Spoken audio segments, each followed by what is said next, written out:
Et nous revoilà pour cette seconde partie de notre voyage à Paris. Donc, nous devions à l'origine aller manger à l'atelier de Joël Robuchon, mais malheureusement, on a réservé dans le mauvais restaurant. On a réservé dans le deuxième atelier de Joël Robuchon qui se trouve de l'autre bout de Paris. Trop compliqué pour y aller, on était très fatigués.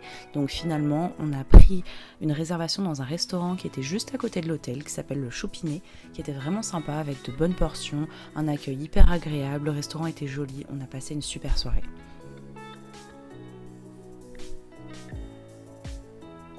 Le lendemain matin, on se réveille tranquillement. On a redéjeuné cette fois-ci encore dans la chambre de Mina et Carole, ensemble, c'était hyper sympa. Et puis on est parti pour aller visiter le Louvre, donc du coup on se trimballe avec tous nos bagages parce que forcément la visite va nous prendre très longtemps. Et à côté de ça, il faut prendre le train après, donc du coup on emmène tous nos bagages jusqu'au Louvre pour rejoindre Martha, notre guide conférencière dont je vous ai parlé dans le vlog précédent, et qui du coup nous a réservé un super accueil et surtout une super visite.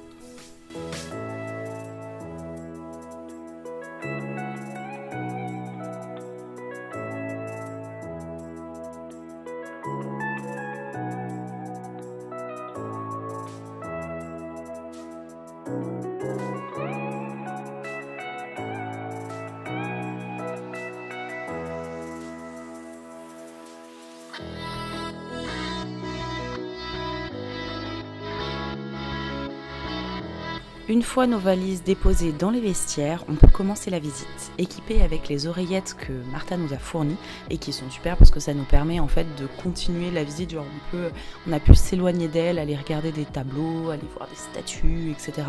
pendant qu'elle nous parlait dans l'oreillette. En plus, il y avait quand même un peu de monde. Du coup, c'était hyper agréable de pouvoir quand même entendre toutes ces explications. Du coup, c'est avec Martha qu'on a fait la visite, comme je vous l'ai dit précédemment. Et donc Martha est vraiment une guide conférencière qui est super. Elle est gentille, passionnée par son métier et vraiment une très bonne transmission. Elle nous a fait passer vraiment une excellente visite, surtout avec l'organisation qu'il y a eu, les oreillettes, etc.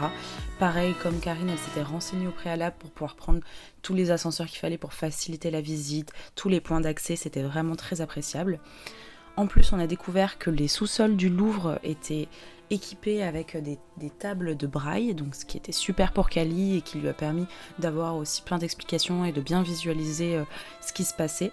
Malheureusement, il y en a seulement au sous-sol, donc je crois que c'est pas les catacombes, mais c'est les fondations en tout cas du bâtiment du Louvre, qui était d'ailleurs, c'était hyper intéressant à regarder et toutes les explications autour étaient vraiment super intéressantes. Mais voilà, du coup ces tables de braille sont vraiment top. Après, malheureusement, il n'y en a pas. En tout cas, on n'en a pas vu à d'autres endroits du Louvre. On n'a pas fait toutes les salles du Louvre, mais on n'en a pas vu dans les autres salles qu'on a visitées. Mais heureusement, on était accompagnés de Martha. Donc encore une fois, on vous conseille à 100% si vous avez les moyens, parce que c'est quand même un investissement, mais on vous conseille quand même de faire appel à des guides conférenciers, conférencières, parce que ça facilite vraiment la visite et surtout on a appris plein de choses passionnantes.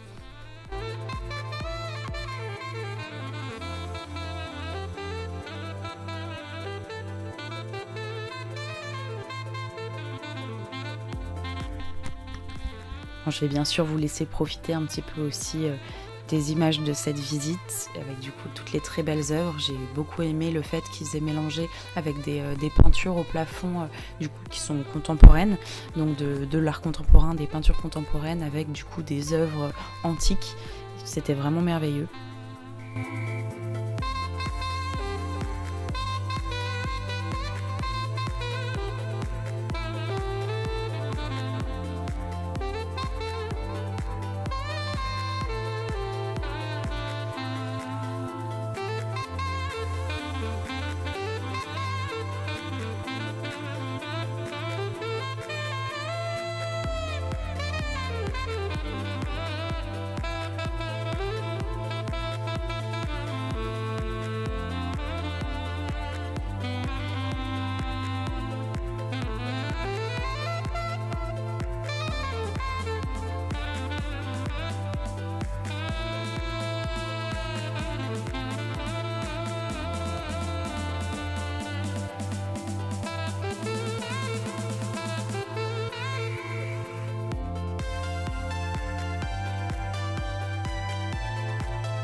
On arrive du coup sur un des coups de cœur de Carole, qui est la statue de la déesse Niké, qu'elle a trouvée particulièrement majestueuse et bien placée.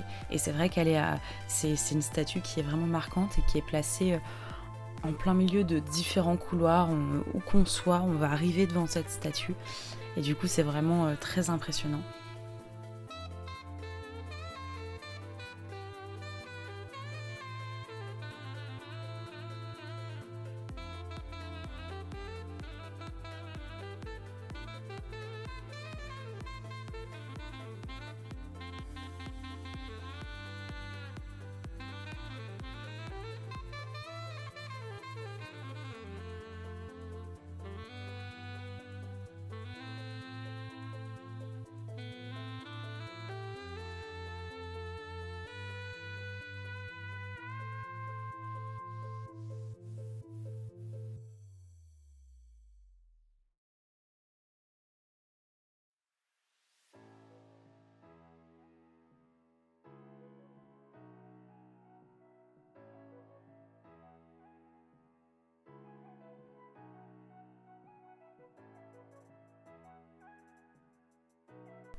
Bon, on arrive proche de la salle de la Joconde, où forcément il y a beaucoup de monde, et on a même pu la voir de très près, car on a pu passer vraiment juste devant, et la voir sous sa vitre, beaucoup plus petite qu'on ne se la représente, mais forcément c'est toujours impressionnant. La salle du romantisme, bon, Mina m'arrêtera peut-être si je dis une bêtise, mais il me semble que c'est un de ses courants artistiques préférés, le romantisme, avec cette exaltation des sens, ce que je comprends, ma foi, complètement.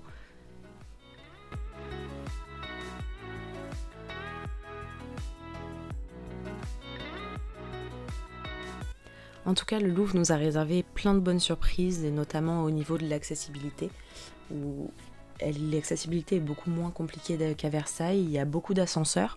On a pu faire face un petit peu à de nombreux moments d'attente par contre devant les ascenseurs, parce que même s'il y en a quelques-uns un peu dispersés partout, ça reste un espace très grand où les gens sont vite fatigués et sont vite tentés de prendre l'ascenseur. Et du coup, quand des personnes en ont vraiment besoin, on peut se retrouver à attendre pendant vraiment longtemps. Mais par contre, il y a plein de mini ascenseurs, je sais pas trop comment est-ce qu'ils appellent ça, mais du coup, pour passer seulement quelques marches, et ils mettent des mini ascenseurs, des mini monts de charge, et qui sont très bien faits, qui ne basculent pas dans tous les sens.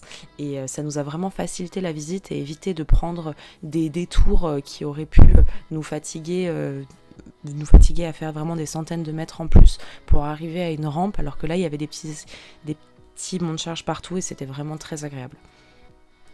Et voilà la salle de Khorzabad, j'espère bien le prononcer, qui est une des dernières salles qu'on a visitées et qui est un des coups de cœur de Mina, qui est vraiment, en plus c'est une salle qui est extrêmement lumineuse, où on s'y sent très bien, où il y avait peu de monde en plus, du coup on était vraiment bien, et en plus la guide adorait cette salle, donc elle a passé vraiment de longues minutes à tout nous expliquer avec cette manière hyper passionnante de nous raconter les choses et de lire dans les tableaux, dans les signes, etc. de manière pas littérale, donc en fait c'était très intéressant même pour Kali, parce qu'il n'y avait pas que des descriptions, c'était vraiment une lecture de tableaux, d'œuvres, de statues, et ce qui permettait de vraiment voir autre chose, de ressentir autre chose que ce qu'on pouvait voir ou ne pas voir justement. Le temps du retour est arrivé. Du coup, Maëlys et Kali ont pris le métro pour aller jusqu'à la gare. Carole, Mina et moi avons pris le bus, et on est arrivé à bon port. Et on a pu prendre le train, se détendre. Certaines personnes ont même pu faire un petit somme afin d'arriver de nuit et un petit peu fatiguée à Grenoble, mais plein de souvenirs dans la tête et vraiment très très très heureuse de ce voyage.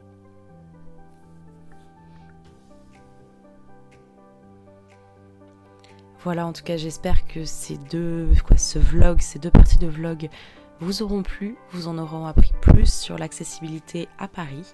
En tout cas, si vous avez aimé la vidéo, n'hésitez pas à liker et à l'enregistrer, la partager. Et on vous retrouve bientôt pour de nouvelles aventures.